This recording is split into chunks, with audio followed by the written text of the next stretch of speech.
नमस्कार, आप देख रहे हैं बिहार न्यूज 7। बिहार विधानसभा चुनाव 2020 की अंतिम चरण की तारीख जैसे जैसे नजदीक आ रही है, सभी दलों के प्रत्याशी के द्वारा अपने अपने क्षेत्र में शक्ति परीक्षण किया जा रहा है। सभी दलों के प्रत्याशियों के द्वारा जनता के बीच एक दूसरे प्रत्याशियों पर आरोप प्रत्यारोप का दौर शुरू हो चुका है। क्षेत्र में जनता के बीच प्रत्याशियों के द्वारा तरह तरह के वायदे किए जा रहे हैं। इन तमाम मुद्दों को लेकर बिहार न्यूज 7 की टीम सकरा विधानसभा क्षेत्र पहुंची। हमारी टीम ने जन सरोकार से जुड़े मुद्दे पर बात की और वहां के लोगों से उनके विचार जाने, साथ ही जनसंपर्क अभियान चला रहे जदयू प्रत्याशी अशोक कुमार चौधरी से भी चुनावी एजेंडे पर बात की। मुजफ्फरपुर से मणिभूषण शर्मा की रिपोर्ट। महिला हमारा अब अबला नहीं सबल हो गई है।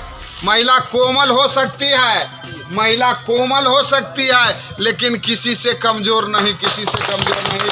महिला आज के डेट में किसी से कमजोर नहीं है, क्योंकि आप जानते हैं 2006 में नीतीश सरकार का था राज। उस राज में नीतीश सरकार ने क्या किया, महिलाओं को पंचायती राज व्यवस्था में या 50% आरक्षण दिया। उसी का नतीजा है आज वार्ड मेंबर, जिला परिषद, मुखिया समिति, सरपंच जो महिला दिखाई दे रहा है वो नीतीश सरकार का देन है। अन्यथा कोई जेंट्स नहीं चाहता है, कोई जेंट्स नहीं चाहता है कि महिला हमारे कुर्सी पर जाए। वो तो अपने चाहता है कि ये कुर्सी हम ही रखे। आज आपको पंचायत स्तर से लेके ब्लॉक स्तर तक, ब्लॉक से लेके जिला परिषद के सदस्य तक आज महिला विराजमान है। ये नीतीश सरकार का देन है। मैं आप लोगों से इतना जरूर कहूँगा, वोट डालने से पहले आप लोग अपना विचार कर लीजिएगा कि आप लोगों को कैसा नेता चाहिए।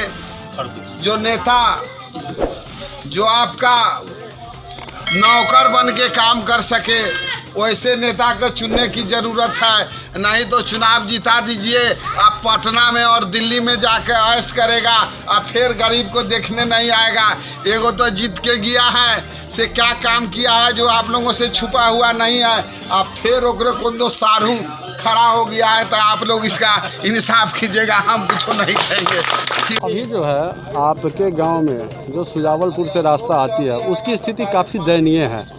तो पिछले 5 साल पहले जिस विधायक को आप लोगों ने वोट देके जिता के विधानसभा भेजने का काम किया, वो आपके क्षेत्र में कितना विकास का काम किया है?